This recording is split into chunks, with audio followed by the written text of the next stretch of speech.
Hi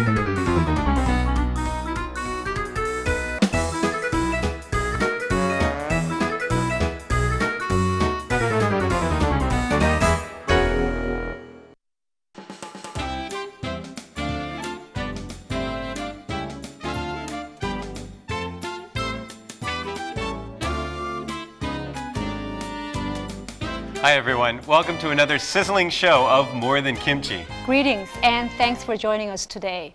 I hope some of you tried dishes we've been introducing you every day. That's right. How about you, Mark? Well, I actually have a confession to make. I haven't tried any of these dishes at home. You know, it's so much easier to make them with you here than to actually do it by myself. You know, Mark, today you might want to try what we are learning today, and you might surprise yourself. All right, you know what? I tell you what, tonight I'm going to go home and instead of my regular peanut butter and jelly sandwich, I'll try today's dish. Yes, okay? And invite some of your friends over. All right. Today's dish is going to be called Chapchae. Have you heard it? Oh, Chapchae, yes. Great.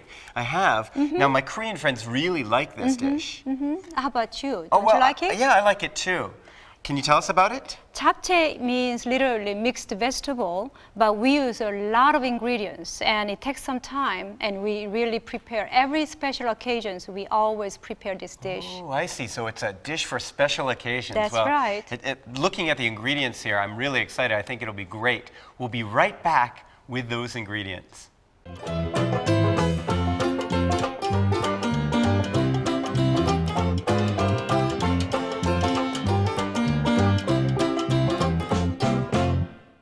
Let's take a look at today's ingredients. As I mentioned before, we use a lot of ingredients for this dish. So why don't I start with the beef here. Okay. We have, of course, beef and two kinds of mushrooms, shiitake mushrooms, and this is called mogi basat.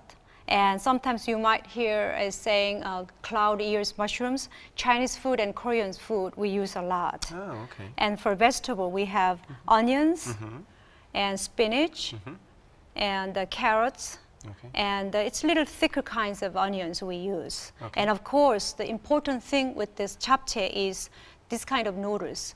These are made out of sweet potato starch. That's why the color is a little dark, different from wheat flour noodles. Now, are these called vermicelli? Vermicelli, sure. Okay, and in Korean, noodles. it's tangmyeon. Tangmyeon, okay.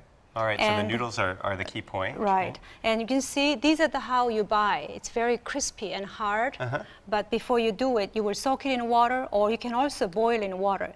This has been boiled in water for maybe about 2 minutes or so. Oh, I see. And because today's dish, it takes a lot of time, many of them we prepared in advance. As you can see, sliced vegetables here, and spinach I've already boiled.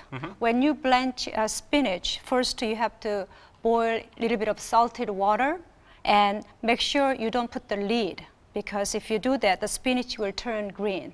And after you blanch about a minute, you also have to rinse in cold water. Oh, that way you can keep this nice green color. Ah, boy, kind of complex on the ingredients today, but I think we've got it. Yeah, we can start cooking. Okay, so where are we going to get started here? First thing we need to do is marinate the beef. Oh, hey, I know how to do that. Right. All right. And these are the ingredients, spices we put. Garlic, green onions, sugar, and the soy sauce, sesame seed, sesame oil, and black pepper. Okay, so the one we don't put in is salt. Salt. Okay, so everything but salt? Right. So since we just have a little bit of amount, we don't need a whole lot of beef, so put a little bit of everything. Okay.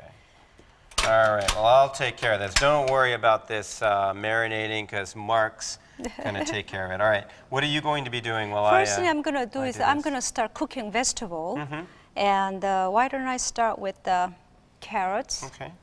Could you? Sure. I'll just grab it from there. Okay, go ahead and take that. I prepared the mushrooms and onions in advance, and I'll just cut the carrots here. Now, what's the key ingredient here? I mean, what's the... What gives this dish its special flavor, would you say? I think it's not the spice, but it all just different kind of vegetables, noodles, and meat. It all just go together. So it's not just the one spice that gives the main flavor. So everything all mixed together, as the name Chapchae. Right. So everything is all mixed Oh, that's mixed what it vegetables, means. yes. Oh, okay. I never realized that. So now, chapchae, it seems like people in this country really enjoy it, but it's not something you make at home necessarily. Oh, yes, of course you make it at home, You do? but you don't really cook for you or a small number of people. Usually when it's for special occasions, they will prepare this. There's actually an expression in Korean that says, I think it says like, it requires a lot of handwork. A dish requires handwork, which means it just takes a lot of effort. Many hands go into it. And I think this is probably one of these Yeah, this is one of the dishes. things that some of you might worry because it's a lot of chopping and small pieces. And when you do it, don't worry about the look so much because the important thing is, you know, sort of even the size and of course the taste. So don't worry about this nice looking, you know, vegetables you cut. I like that. I like that advice because I know if I make this at home, it won't turn out as pretty as here. So first thing I'm going to do is cook the carrots. Okay. And this is another thing that we always cook each vegetable separate because each vegetable takes different time to be cooked. Oh, I see. Well, what about in the case of carrots? Is it just? Well, just by look, just you can tell once it's cooked, maybe just about a minute or so because it's cooked very thin stripes, so it doesn't take that long to cook. And then I'll sprinkle a little bit of salt. Could you pass me the salt? Sure. Just a tiny bit of salt. You know, there's something about carrots and that color that reminds me of this season. I don't know what it is. I love that orange color, and of course they smell great when we fry them up. What are you going to do next? I'm going to cook next onions. Okay. So how many different vegetables are there that go into this? We're looking Many at different kinds. Yeah, about 5 or 6 altogether, maybe. So it really is kind of a labor-intensive process. And again, if you don't have to have every ingredient that we are showing you today, and whatever you have would be fine. Sometimes we might put more, green onions. Sometimes we might put more of noodles. So it really depends on what you have and what you really like. Oh, okay. But this is a typical way we do that. I would like to show you. Oh, all right. Now, chapchae, you said on special occasions. I know that one special occasion in Korea is when you do ancestor rites, or what is it? In your home, you have a special ceremony for your ancestors. What's that? That's called chesa? Chesa, right, chesa. Okay. And so, is this something you could make at that time? Well, I think we don't really use chapchae for that occasion, but I'm sure if you like, some people might do it. Okay, well, so much for that idea. I thought it might be something that you made on But this will be a great party dish for you because because it takes a lot of different ingredients. Once you make it, the amount is pretty big. So when you have your friends over, it's a perfect dish to do it. Oh, okay. So that's good like to know buffets, for those parties. And I know that people love this dish in Korea, and it's very good. All right, so you've got the onions going there. And then what are you going to fry up next? Next thing I'm going to use, actually what you can do is you can cut those cut the spinach? spinaches. Okay. How do I do this? Cut off those roots. And cut up the roots? Right. With knife. Okay. About how long should it be? About the same length as you see other vegetables. So I'm just cutting it lengthwise like this, right? Right. Okay. And then cut out those tiny roots at the end. Oh, cut out the roots at the end. Okay. All right. Now, chapchae has. Did you eat a lot of chapchae when you were a kid? Oh yes, of course. This is something I haven't seen any Koreans who don't like a chapchae. Isn't that amazing that there's one dish? Yeah, I find that amazing because I don't know if the same is true in the United States where there would be one dish that everybody loves. Probably there is, but I can't think of anything off the top of my mind. Next thing, I'm going to cook the beef and those two kinds of mushrooms together. Okay. Could you pass me the beef that you marinated? Yes. I think you're getting to be an expert to marinate the Korean-style beef. I hope so. One thing I forgot to mention to you about this mogi basat, which is cloud ears, is that when you buy it, it's kind of dry. Right. And you need to soak in water for about 20 minutes. Oh, okay. So we're here. And what does that do? That just makes Then see, it's kind of soft. Oh, see, like this. And small pieces you can use the way it is, or you can just, you don't cut with knives, but just to tear to a couple pieces. Oh, I see. Now, what did you call this? It's in Korean, mogi basat. Mogi basat. Right. And in English, what is it? I've seen they call cloud ears. Cloud ears ears. mushroom. Oh, wow. But this is something, Koreans and the Chinese food we use a lot. Really? I have seen it, actually. I've seen it in Chinese food, I think. I think that's where I've seen And it. also, when you soak it in water, you shouldn't do a whole lot because little amount of mushrooms will get really a whole lot. So just maybe 1 tablespoonful of thing will become like this much. All right. So while you're tearing up those, I've got the spinach here. Where would you like me to put it? Just... Oh, you can just keep it that way. All right. And we need to also put some seasonings for those. Oh, for the spinach? Should I do that? Sure. You put a little bit of, just a tiny little bit. All right. And then you can use soy sauce, right? tiny little bit. Okay. And then sesame seeds. Okay. And what's next? And then sesame oil. And sesame oil? Yes. Okay. Spinach is such a good food. I like spinach. This one is almost done, but I need to cook the mushrooms a little bit longer. Beginning to smell really good. Once again, our studio is full of wonderful smells. Makes me happy. This is a great way to make a living. I come in here and cook with you and talk about food and I get paid. And get paid. And what else can you ask for? It's a great life. I'm not complaining. Now this is all cooked. Ooh, okay, that looks here. great. All right. Now finally, we get to cook those noodles called 당면. Okay. I'll just put a little bit of oil. Oh boy, this smells great. Now, of course, this has been either soaked in water or this time we boiled for about 2 minutes. Okay. And how long do you need to fry those for? Just are you just heating it up, basically? Well, actually, as you cook, it makes it very chewy. The difference of these noodles from other regular noodles is the texture as you chew it. So I will let you taste it. Oh, okay. You can try. Oh, they're chewy? Right. All right. And compare with the regular noodles. Yeah, they are really chewy.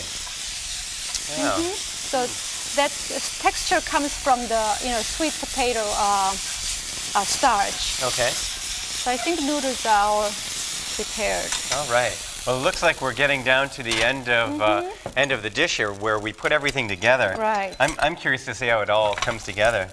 The noodles going first. Noodles are all cooked. Okay. Yes. The noodles. Okay. And then what do all we those put on top? ingredients we've cooked already. All right.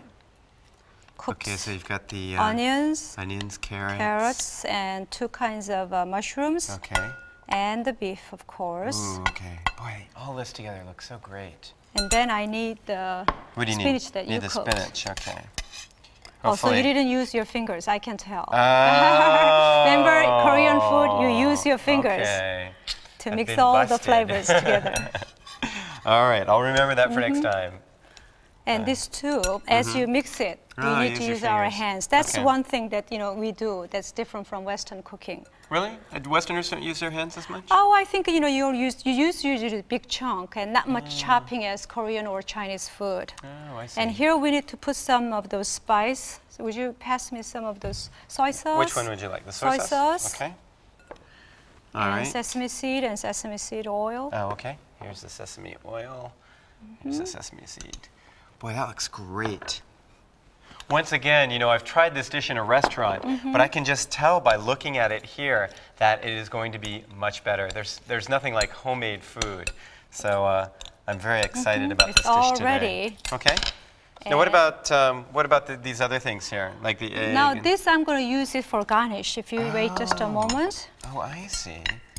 So here's our final product. So that's actually egg whites. Egg white, yeah. I'm sorry I didn't mention. That's you make a thin pancake of eggs, but you first have to separate the egg yolk and egg white, and then after you just make a julienne cut. Oh, okay.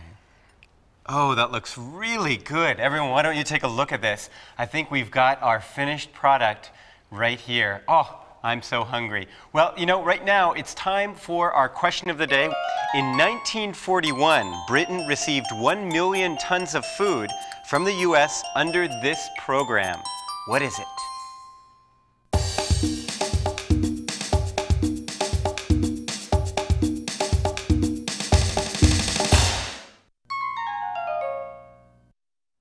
All right, we're back with today's final product, Chapchae, and it looks great. Yes, and before I serve you, I want to tell you about this garnish that I used, egg. This symbolizes that this is all prepared for you and nobody hasn't been touched yet. Oh, okay. So it's a very kind of pristine thing. Pristine and a nice sort of courtesy to the guest. All right. Well, of course, this is my favorite part of the show. And today's dish looks particularly good. I'm going to go ahead and dig right in. All right, we'll see how it is.